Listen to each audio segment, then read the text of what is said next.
this for posterity. And then it will be my pleasure to introduce to those of you who were not introduced to her yesterday, the new team president of the Las Vegas Aces, Nikki Fargas. Nikki Fargas, thank you so much for joining us, Nikki. I know it's been a busy little start to your tenure here with the Aces. We've got about 15 people in the queue here and a number of hands raised. I'm going to start things off with the only one of the people here who has finished their homework, Pepper Pursley. Pepper, tip things off for us. Hi, Nikki. It's great to meet you. Great to talk with you. So I was just wondering, can you just talk about the importance of representation, being a Black woman in this position? Well, Pepper, I see an incredible future for you in this profession. So all of you guys who are on this call, you guys better be watching out for this one. You better be recruiting her and ready to sign her up. Representation is such a big and broad word when you think of it in the context of being a woman of color.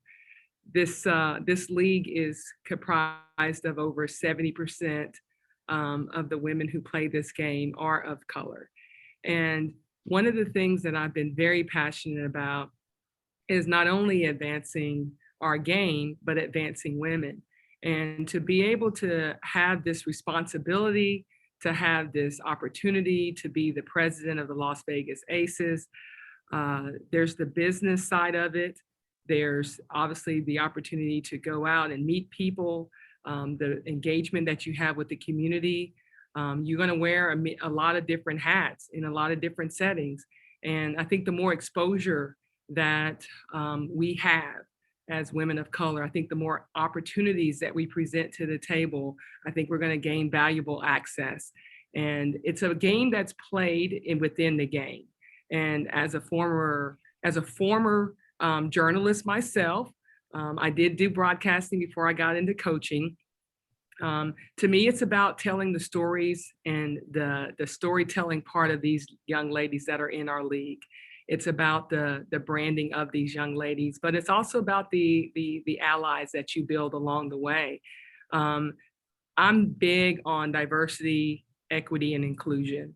And I feel as though we, as the WNBA and the Las Vegas Aces, we have stood in the forefront of making sure that message is very clear. And I continue to serve in that way so I can grow the game and so that there will be more young girls like yourself that are in these type of leadership roles.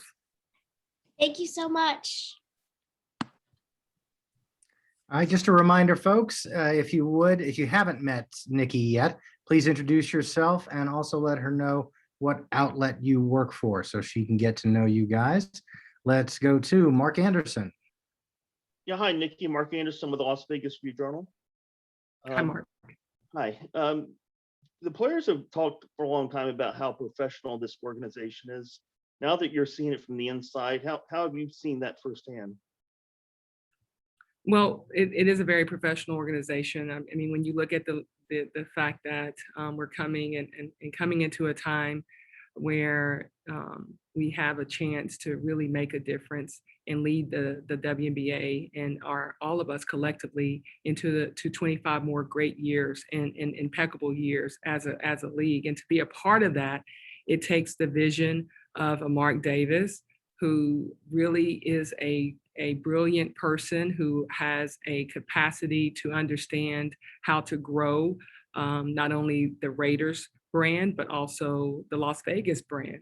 And our staff that have transitioned through COVID, through a new ownership, you can't say enough about the people here in this building who have endured and who understand and have a undeniable drive about them, where it's not really about the job, it's about the love of what they do.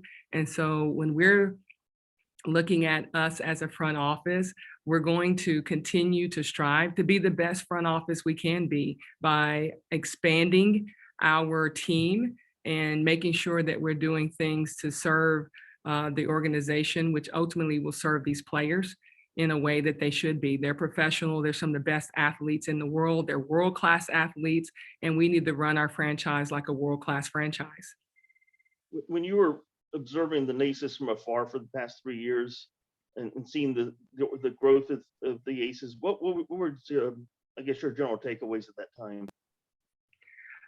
Well, when you have players that are exciting to look at and watch, and they're playing this game at such a high level with great intensity, they're playing this game with purpose, and they're playing the game in the purest form.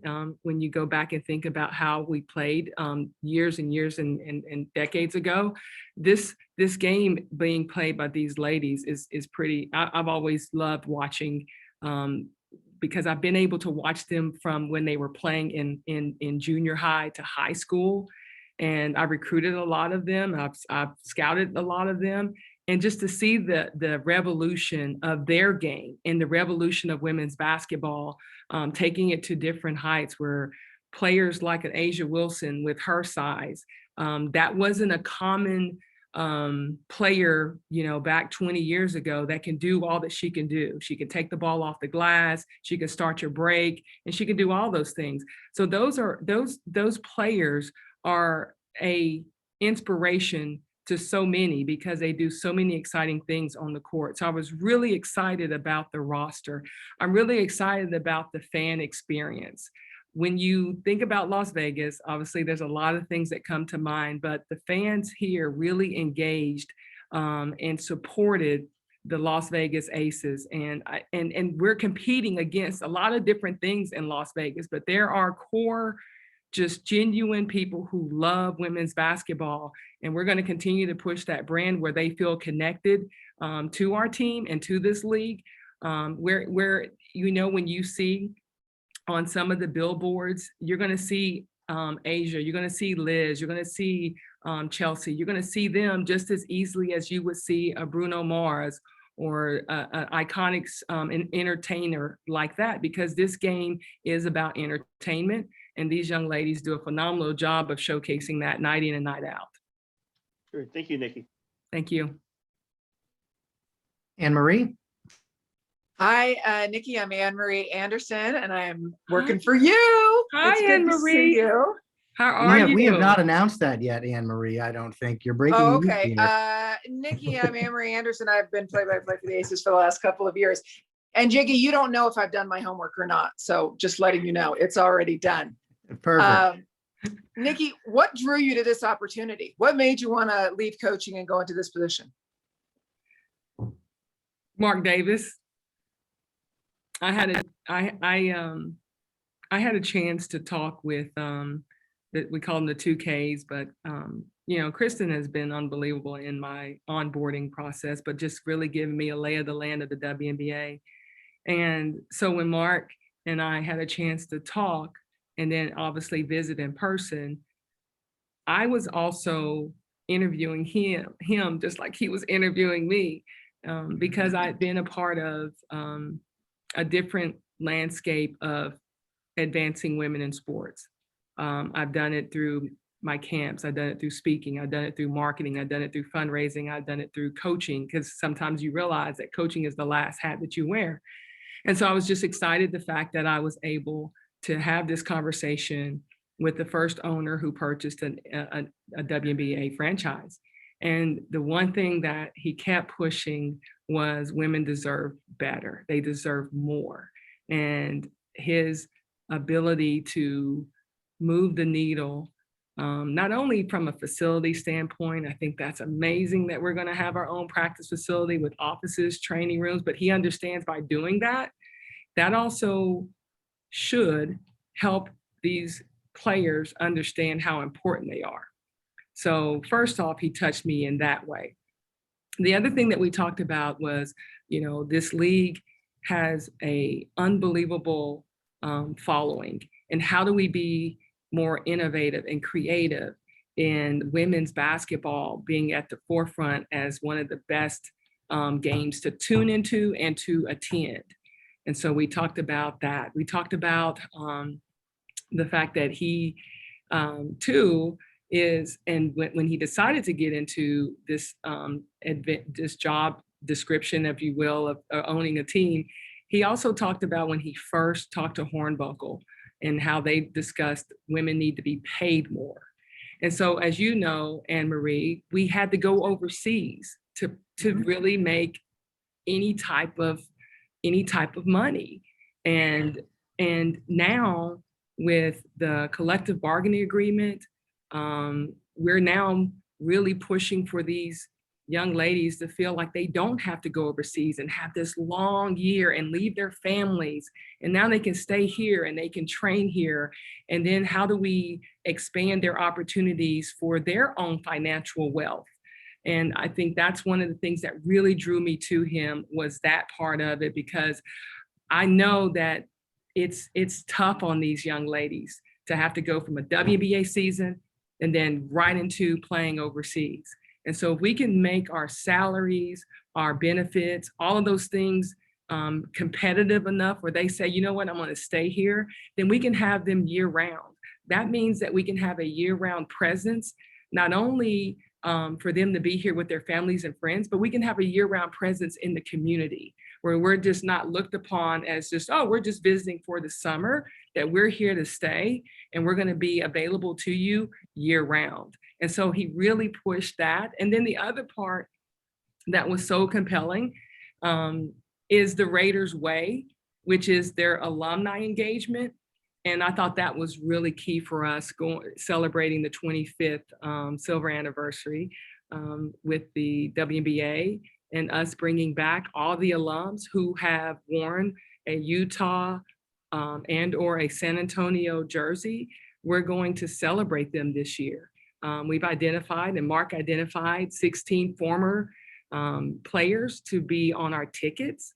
And then we also extended an invitation for all of them to come back at any point during this season at a home game and watch a game on us. So comping them for everything. So I think that's an unbelievable gesture on his part, but it also speaks volumes to the fact that he understands and values those who came before us, and those who have paved the way for us to go into this next era of 25 more great years with basketball. Congratulations, Nikki. I'm thrilled for you and for the.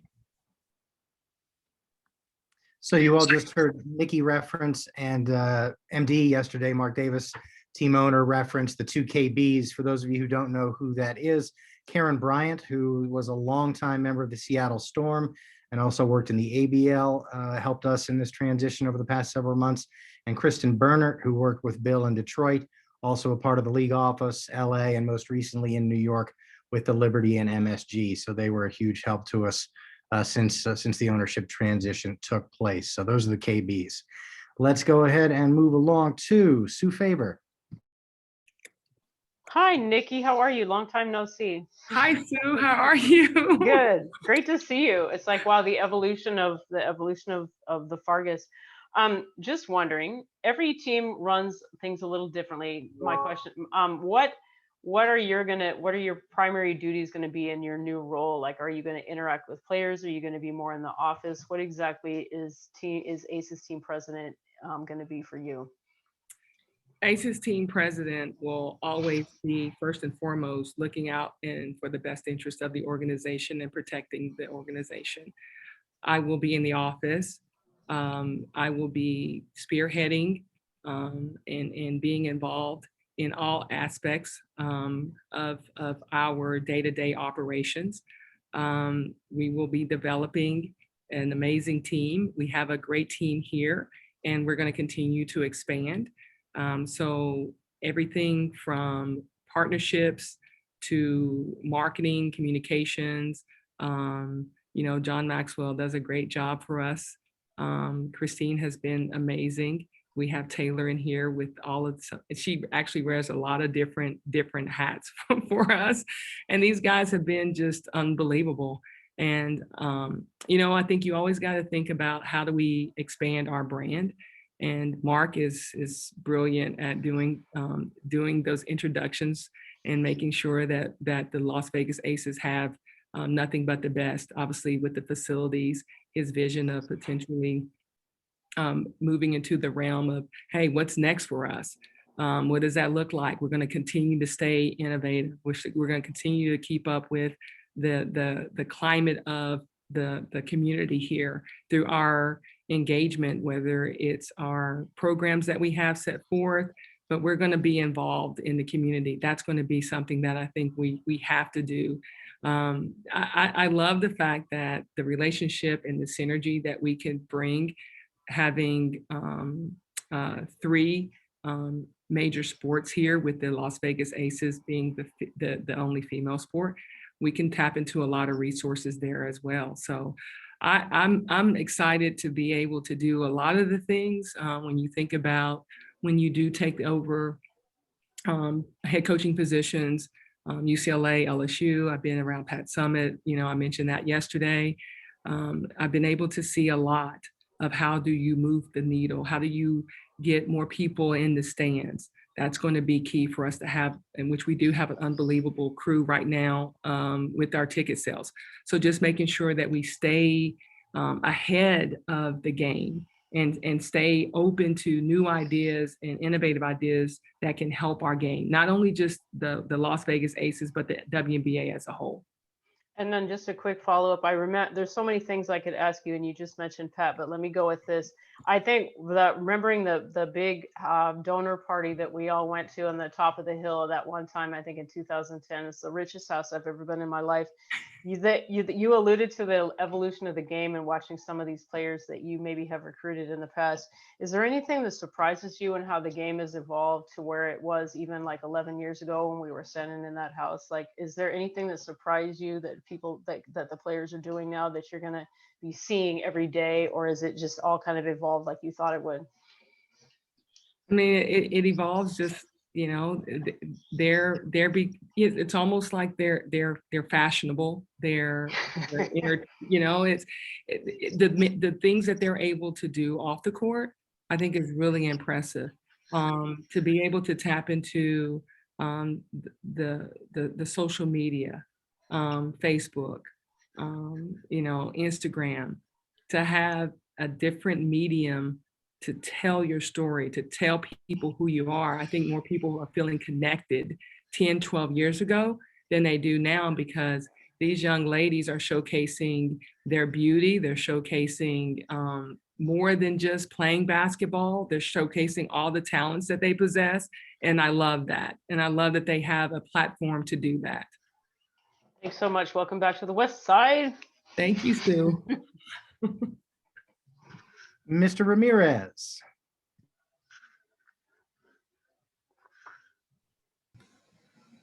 Hi, Nikki. My name is Esteban Ramirez. I'm from KTMB. Hello. I have a couple of questions for you. First, I wanted to ask you is, what does it mean to you to be the first woman of color to be a team president for a WNBA team? Wow. It means that we're being very intentional. It means that we are, and Mark's vision to do that says that women and women of color, and we hear this a lot, deserves a seat at the table. And to be able to represent so many women that I've coached of all races. I had the first player from Nagoya, Japan to play in the SEC. There's been a lot of firsts in my family, first to graduate, because I come from a line of women where my grandmother could only receive an 8th grade education because the high school did not allow for Black folks to attend. And then to see my mom go to college, and she went to Tennessee State University, attended there at a HBCU. And then my path to go to historically white university with Tennessee, and to be able to now sit here as a woman of color in this role. It means that we are recognizing that through the work and the people that you meet. And because we mentioned, you know, I just didn't get here by myself. There are so many people really of all races who influenced who I am today. And the work that I've shown, the body of work that I've shown through my, you know, I say 40 plus years that I've been devoted to that round basketball has allowed me and has allowed me this chance to sit here today in this leadership role.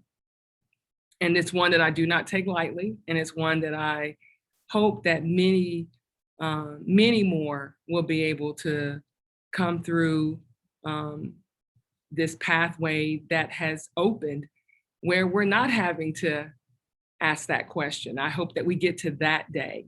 And when that happens, then we've made it. And so I understand being the only one. I understand what that entails. And I understand what you have to do to make sure that those who are making those decisions realize the value in doing so. Because of where I've been, it's not been a path where I was the only woman of color or Black person in a leadership role as a head coach at the institution I just left. I was the only one. And so what you also, when you went through all of these things with our social unrest, you felt a different level of responsibility that was placed on you for the other that looked like them. And so I've been in that role as well.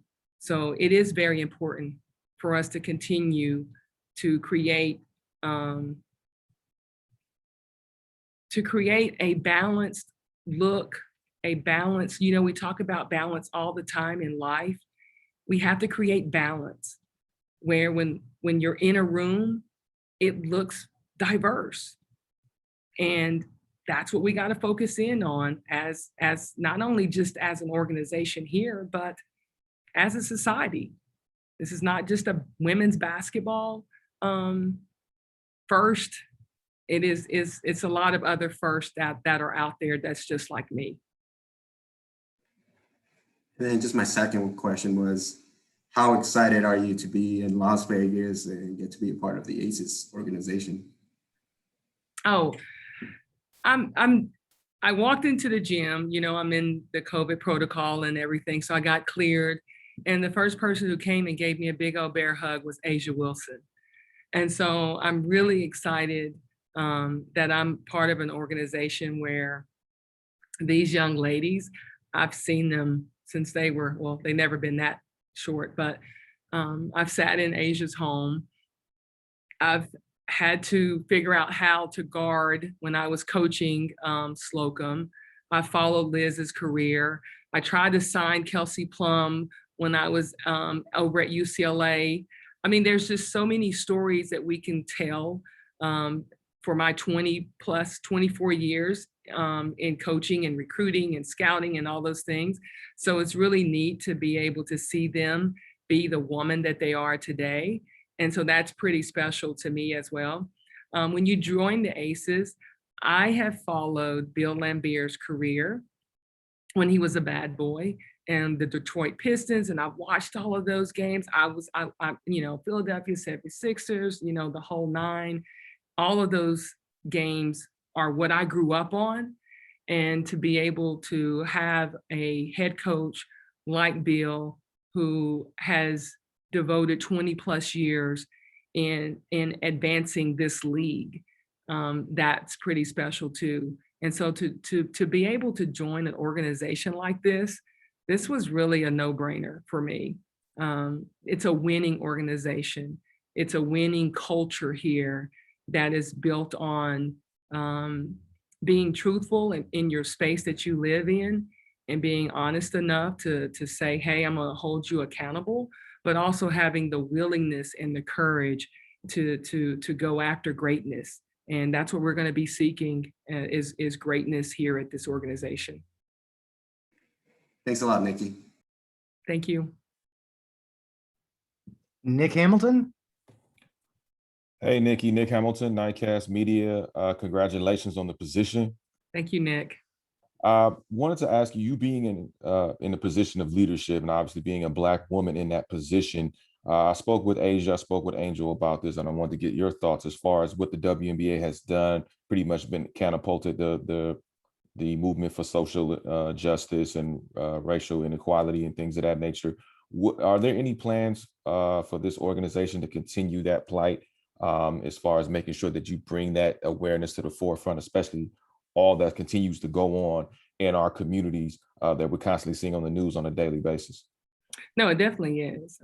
We have an opportunity. We have a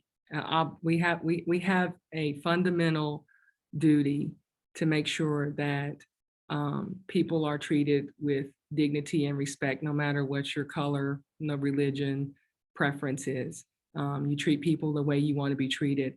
I fully support these young ladies and their ability to do what they did in the Wubble.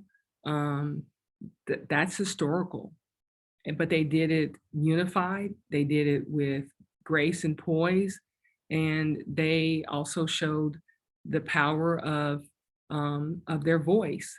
And so I will always stand by those who express that I don't want to make sure, I want to make sure that we express our views, but we also need to express them in a way that support what is right in our country. And then obviously being able to create a atmosphere where the ACEs is in the forefront along with the WNBA on these inequities, these injustices that are being done. And I stand by them. They have done an amazing job in such a short period of time, flipping the Senate, saying ownership needs to look a little different. Those things, that didn't happen, that hadn't happened in my lifetime, where I've seen a team of women band together like they did to do that. And that's powerful. And we're going to continue to support them. We're going to continue to be right there alongside of them. But I also think it's important to create an awareness that goes deeper than, what we just did. I mean, we got to keep having those uncomfortable truths, if you will, and keep having those conversations. But we also need to make sure that policies and procedures are in place that protect those who are not protected. And we also have to be right there with them. What Maya Moore did, that was incredible. The sacrifice that she made. I mean, there's stories after stories that we can tell. And the great thing about it is that they're being told. I think this has been going on in our country for a long, long time. It's just that now they're being told, and people are taking and looking at it and saying, no, that's not right. And a lot of people, both of all races, are standing up now for what's right. But it's not only happening here in our country, Nick, it's happening across the world. I've coached players from Australia and France, and for them to have called and talked about the things that they're doing over in their countries too, this is not just something that's going on in our country as well. So I can't say enough about we have to make sure that we're doing things in a way that makes change and really make a change happen and not just talk about it. And my last question for you would be, obviously you being a part of the ACES group, a lot of the players talked about the level of professionalism as far as just seeing the ACES brand all across the city, and you being in a growing sports metropolis like Las Vegas, when you said with the Raiders and the Golden Knights, and rumor has it maybe the A's possibly coming to Las Vegas. How do you see this organization continuing to grow and really be thrusting forward, with all the competition that you guys have around you with other sports franchises?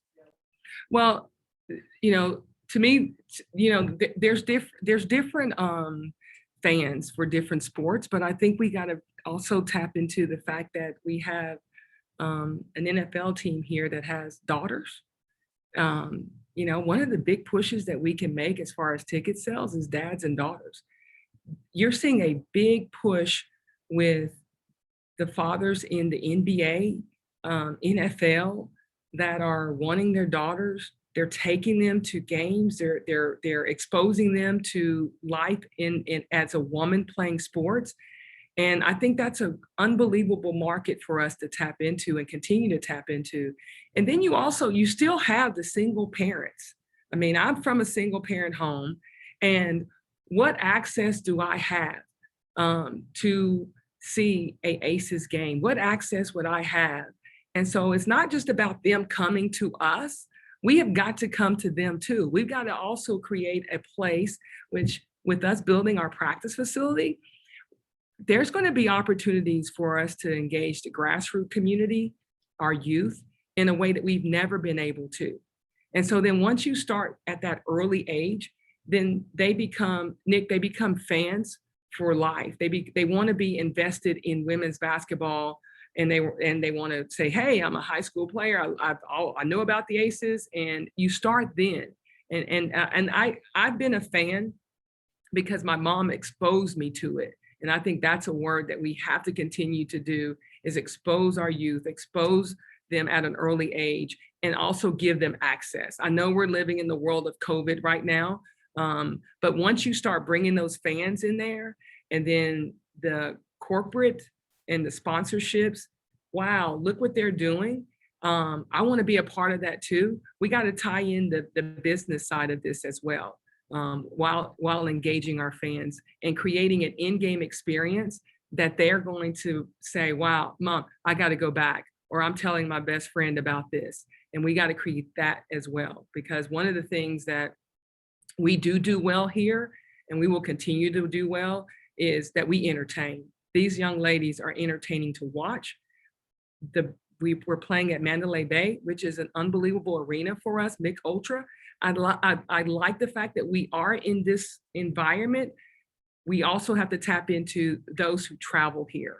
So how do we get those people, along with our committed fan base, our unbelievable support of our season ticket holders, who are patiently working with us as we work through this time with COVID and the protocols and procedures that are set forth as far as seating and social distancing in an arena.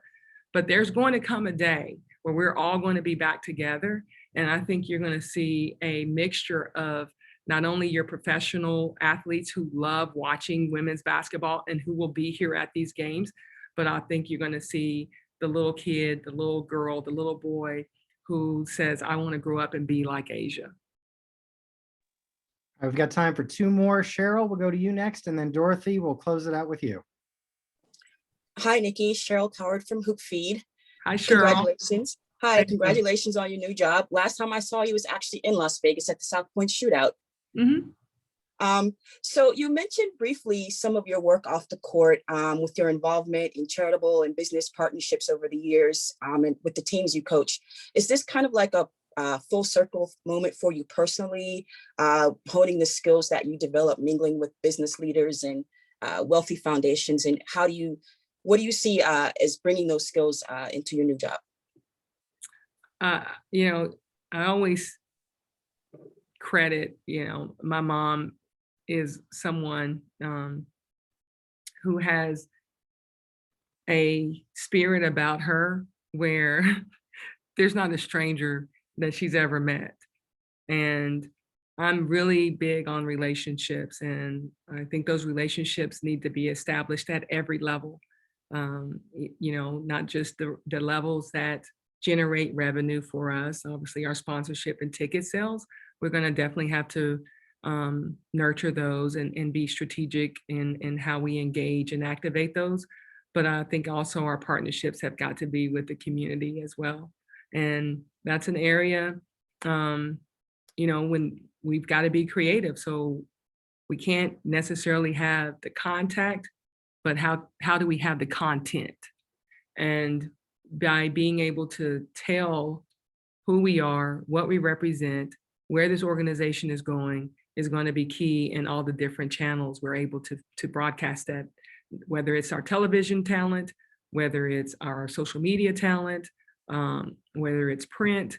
We're just going to have to be able, radio, we're going to have, and we will have a consistent message, but it's going to be a development of looking at how we take this unbelievable brand and how do we just put it out there in a way where people feel attached to it, even though you might not be able to be in the arena. We want that feeling when you watch us, when you hear us, when you see us, that you're like, yeah, that's what I want to be a part of.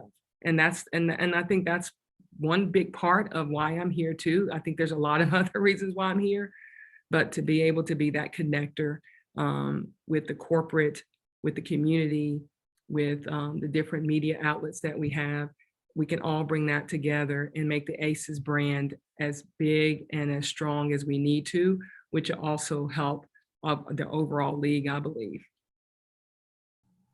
Thank you. All right, Dorothy, go ahead and bring us home. Hi, how are you, Nikki? Hi, Dorothy. How are you? Well, I was gonna call you Coach Nikki, but how you doing? I know. I've got to get used to that. So Bill Lambier is our coach, and Yes, no, I am not meeting with him. I'm not talking to him about late game or anything like that. Well, nice to see you. Congratulations. Thank you. I just have one question for you. I want to ask you, what has basketball taught you that carries over into your life, into other areas of your life, and how will it carry over into your new position? Just basketball and what it has taught you from coaching it and playing it and all of that. Thank you. Thank you. Basketball's taught me a lot. I mean, it's taught me that you're always going to be striving to be the best. You know, in basketball, it's hard to shoot a perfect percentage. But we strive for perfection, and in doing so, we hope to reach excellence. Basketball has taught me how to protect the team, the brand, the logo. We have 3 simple rules that we kind of stole from my husband, Justin, and been fortunate to learn about how UCLA with John Wooden and the Pyramid of Success, and then Pat Summitt had the Definite Dozen. But it's taught me also to dream big, as the late Sue Gunner would say. And I also think basketball has taught me that when you get knocked down, you got to get back up, and you can't stay down.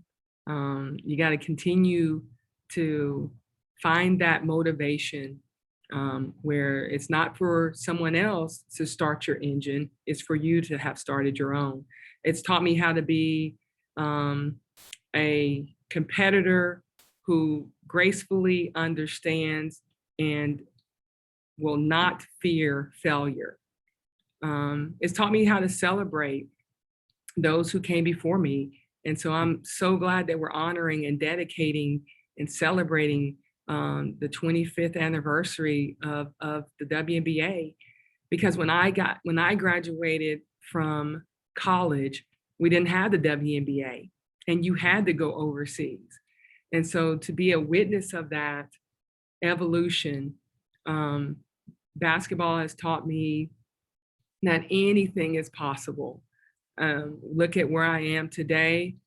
And then I also feel like, number one, it's people. You win with people. And that is bottom line. It's got to be genuine people who are in it for the right reasons and who don't have any ulterior motives. And that has been one of the reasons I feel I've been able to sustain a successful career, is because I've associated myself with the right people. Who's on your bus? And I love Maxwell's, not you, John, but the other Maxwell, the energy bus. And I don't I try to stay away from energy vampires. And I think it's important to be able to also live in a place, and basketball has taught me this, and I'll say this in closing. It's taught me to live in a place of gratitude and appreciation versus entitlement. And sometimes we think we're entitled to something. Sometimes we think, oh, I deserve that, I should get that. And so when you start thinking that way, it typically doesn't work out that way. So I am grateful and I am thankful for the opportunity that round basketball and being affiliated with this sport for so many years has provided for me and my family. Thank you so much, Nikki. We'll let you go. I'm sure we'll be back talking with you later on here in the season. And once again, for anybody who's joined us late, or if this is your first time joining one of our Zooms, we will post a recording of this in a shared drive that we keep throughout the year. If you have not been given access to that, please feel free to reach out to me. Thanks again, Nikki. We'll see everybody in Seattle Saturday afternoon on ABC. Thank you.